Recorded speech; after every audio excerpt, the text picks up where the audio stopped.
巨人4-7中日、18日、東京ドーム。巨人がまさかの逆転負け、2年ぶりの1試合4被弾を食らい、中日に敗戦した。写真、がっくりうなだれる中川、船場様、5回に代打、リチャードが値千金の逆転スリーラン。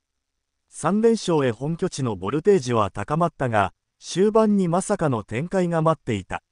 7回、防御率1、54と安定していた船場様をマウンドに送ったが、第5、3、1死から山本に左翼席へのソロ被弾で1点差。さらに死球の後、板山にも右中間席へ逆転ツーランを運ばれた。